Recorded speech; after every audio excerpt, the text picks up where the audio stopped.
Okay, thank you for the invitation to be part of this event.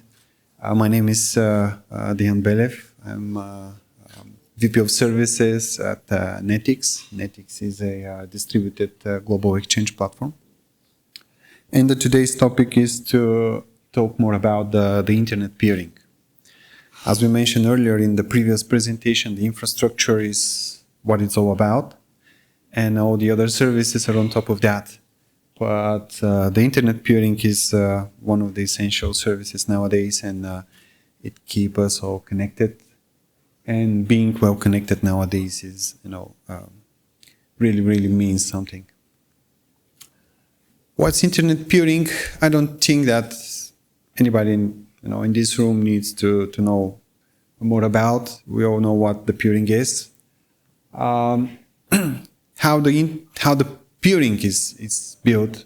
The peering actually consists of all the customers that any autonomous system, any operator has behind them, all the direct peers that they connect to, and all the internet exchange points they have connection to and peer with. So in basic, that's how we form the peering connections. Of course, the tier 1 providers, they might be seen as a part of the peering ecosystem, at least on net traffic, but yeah, that's not part of the discussion today. The peering is good, but how to measure the peering? Every company has different metrics. Some of them, they see it as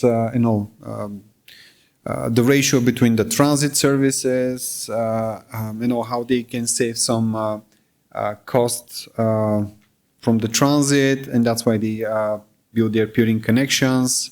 The number of peers they have, the quality of the peering that they have. In example, you can have like thousands of peers, but if you don't peer with the ones that matters the most, like the hyperscalers and big peering companies, that also can make the difference for you. An example, less than 10% of the peers generate for us 70, 80, even 90% of the total peering traffic. And also, one of the major metrics here is the iSpot length. This means how far away you're from any other system, any other autonomous system number, any other network that is available somewhere globally. This is like the average path to any system that's available on the internet. And of course, what are the benefits of peering? Because you have to do it for a reason. Cost savings, we already mentioned that. Improving the network performance, having more and more peers. This means having more and more pilots in your network. So if something happens in internet, the impact will be not that well seen in comparison if you have one or two sources of traffic. Increasing the network resilience and the network control. And of course, once we have all these cost savings and improvements, we can provide a better customer experience and a better service to the customers. Now, how we can rank ourselves and how we can rank all the others in the peering ecosystem. As we mentioned earlier, the peering is like a sum of the customers and the peers and the IXPs that we have connected. So eventually we can say we can build a ranking based on the number of customers and the number of peers and the number of IXPs that we have connection to. For this presentation, I've built, I will focus on a kind of a do-it-yourself ranking, how every one of us can build a do-it-yourself type of ranking system based on using public sources only. Of course, there are many available commercial tools, third-party tools that we can buy and use, but if you're interested in building something like that by yourself, This is one of the ways, and I will show you how to build such a ranking for you. The sources I'm using here is the well-known RIPE NCC RIPE stat tool for the ISPAT length, as was mentioned earlier, 22 collectors, connecting a lot of peers and gathering a lot of information. KAIDA and their IS ranking tool, again, they have API, public tool. We can get the number of customers per ISN, the number of peers. One well-known tool is also the Hurricane Electric BGP peer report, publicly available. They do some rankings as well, and they, for this calculation, I'm using them to get the IXPs per ISN, an example. Here's what the Hurricane Electric BGP report in the top 10 adjacency ranking looks like. It's publicly available on their website. The only limitation is that they are listing the top 10 of the most well-connected companies. They're listed as more well-connected in terms of number of peers and customers seen behind these autonomous system numbers.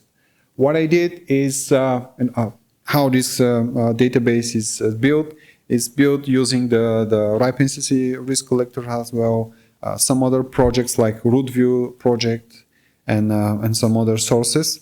So it's not like Hurricane Electric info. It's again data collected from multiple sources. Using this source, I'm easily building a top, let's say, 1000 ranking. It is pretty much the same as the top 10. Sorry, everyone can do that. We're extracting this data daily from the Hurricane website. You see an example, Netix is in the top 15 as of that day, listed as the most well-connected company. We will go through all the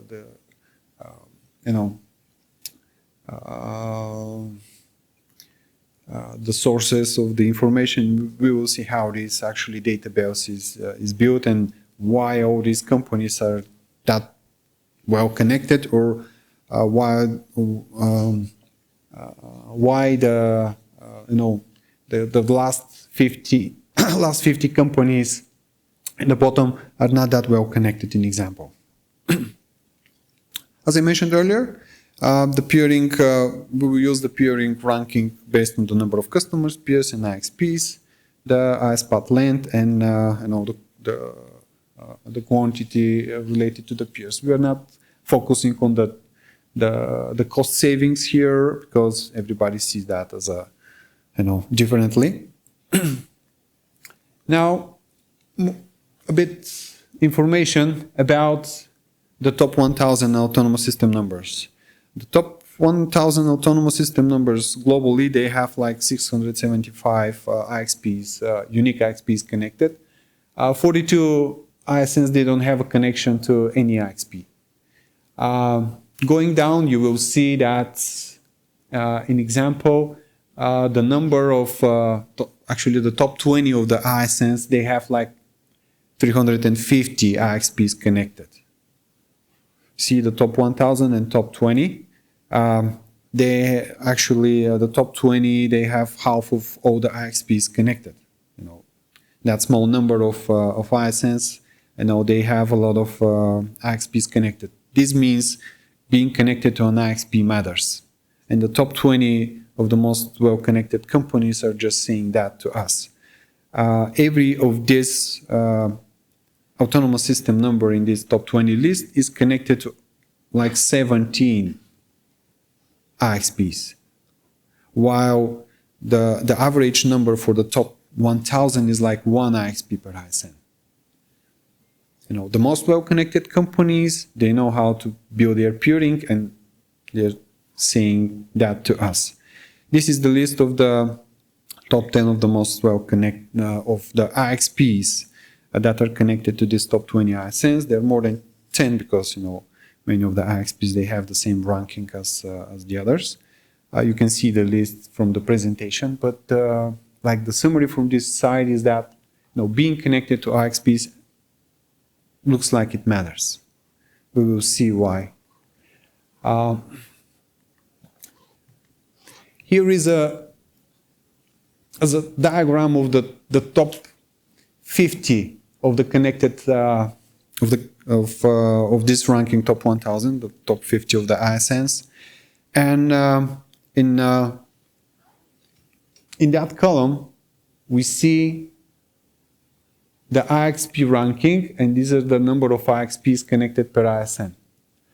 The green light shows that you have more IXPs connected. That gives us an indication that almost every of these IXPs in the top 50, they're well IXP connected. There are some cases like these two here, where two ISNs are one of the most well connected globally, but still don't have that many IXPs connected. Why? Because they don't need IXPs. They actually have that many customers and peers, so they can be on the top of the list. These are the tier ones. They set their focus on gaining customers and peers, not IXPs. They don't need the IXPs. So you have to decide on what to do. I mean, either to connect customers and peers or IXPs. It's up to your business model, actually. And this gives us something like a summary. To be listed on top of the list, you have to try to get IXPs, customers and peers all together. But still, if you don't have IXPs, you have to rely on customers. This is hard to achieve. I mean, gaining that many customers is not that easy. You have to have a really global network.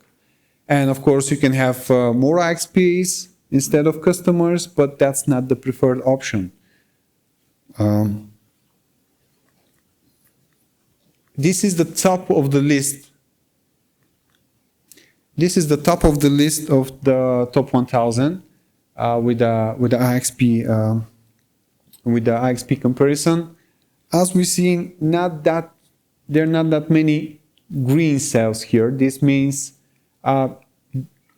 these guys are in the bottom of the list for a reason. I mean, they don't spend enough efforts, and they didn't connect that many members and peers to be on top of the list. We're starting here from top 1000, going to 950 over there. So they're not that well connected. That's why they're on the bottom of the list. Actually, there's some minor green, number of green cells here. These are companies that still have like 20 plus IXPs, but they don't have a public, open peering policy. They have the IXPs connected, but actually they don't peer freely with the others. So they cannot gain that number of connected networks. It's not only being present in the IXPs, but you have to really peer with all the others. Again, the results, the summary is the same. It is good to be connected to IXPs, customers and peers, but if not, the choice is yours. You can choose either IXPs or focus on gaining customers and direct peers. This is the statistic comparing the number of customers connected per every ISN from the top 1000. Again, the first 50 ISNs from the list. We have the number of customers here, and we have the peers here in this column. We are sorting here by the top 1000. Here we are sorting by the customer rank and sorting out by the peers rank. You can see again the green cells in these two columns, and as you can see, the number of green cells in the peer column are more green than the ones in the customer's rank, which means you can, it's easier to be on top of the on top of the most well-connected list if you manage to get more peers. And that's even more cheaper. Of course, it's not that profitable to get more peers instead of getting customers, but the choice is ours. If you have more customers, you will get paid for that.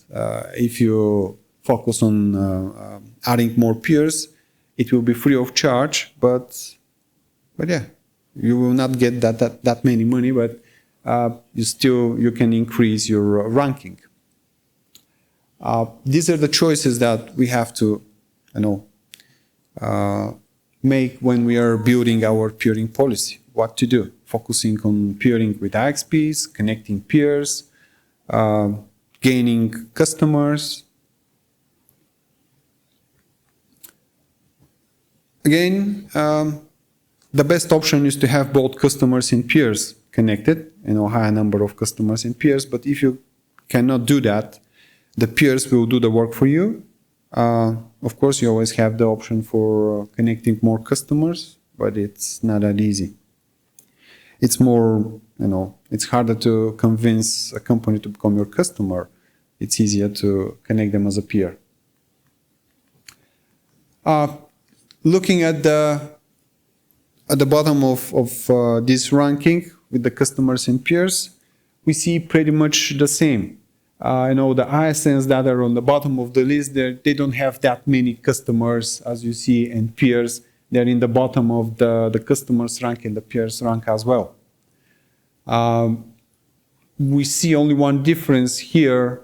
That's Netix, actually, because the customers and peers are transit, kind of a transit connections, and being an exchange, the transit is not allowed, and we don't announce our customers and peers, but still, the ranking sees as one of the most well-connected networks. Again, you have to have customers and peers to be, well-connected. The IS path length is pretty much the same. As I mentioned, this is the average path from your autonomous system number to literally every other autonomous system number globally. The shorter the IS path length, the closer you are to the content and to the internet regions. The results are the same. The top 1,000, the top 50 ISNs, they have a really, this is the ranking, ISN ranking. They're on top of the average IS path length ranking as well.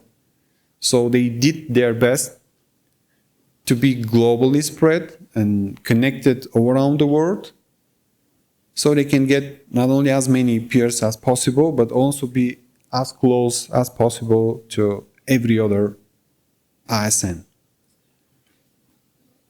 It's quite important. It's not that easy being global, but you have to do that. If you cannot go globally, you have to connect to partners that may do that for you. Stay local and peer globally. That's a policy, and both the tier ones and the distributed exchanges, they do the same. Again, the bottom of the table, as we see, the less connected network in the ranking, they have a really high IS path, which reflects in the customer's experience, actually. Because if you connect a network or a content and you have a lot of autonomous system numbers in the middle, that's a problem. I mean, network resilience and round-trip delays sometimes. So the customers, they may see that and may complain about that. Again, it is good to have a low latency and many peers, but if you cannot do that, try to focus on the IS path length. Be closer to a certain list of content. I mean, the ones that make sense to you. Hyperscalers, big networks, eyeball networks, whatever is needed.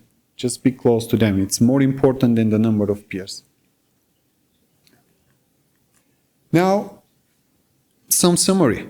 We look at some different, rankings, and we will still focus on the top 1,000 in the first 50 of this ranking. And I'm summarizing all the rankings here: the IXP rank, the ISPAT, the customers rank, and the peers rank.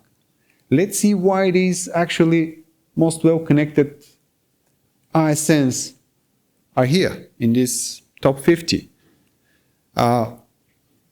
If you look at all these cells, you will see that any of these top 50 is actually leading in any of these rankings.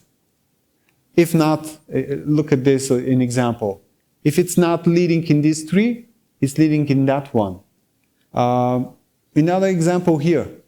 If it's not leading in the first one, in the last one, they're leading in the other two. So you have to be a leader in some of these rankings.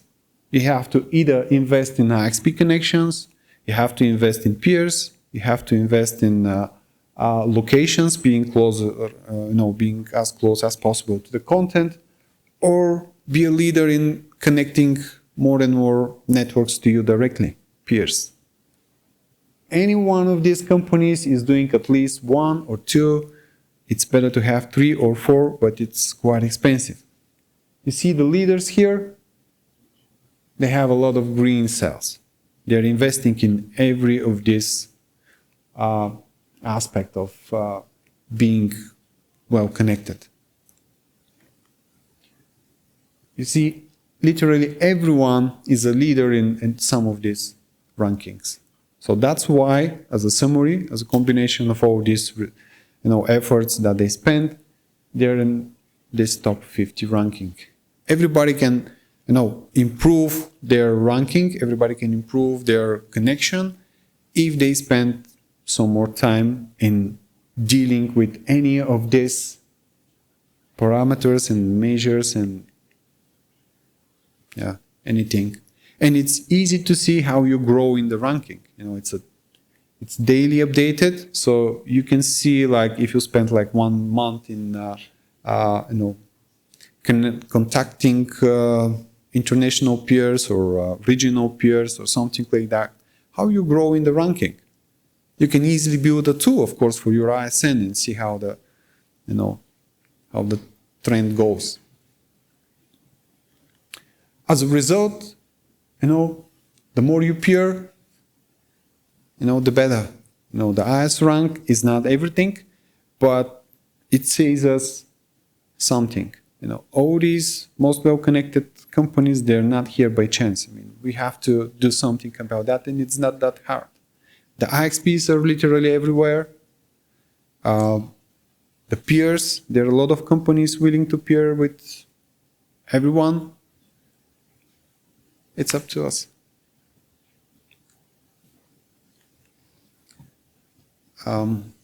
Okay, that was all from my side. Any questions, any additional info that you want to?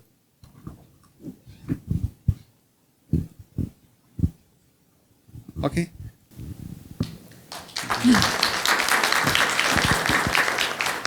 Thanks, Tito.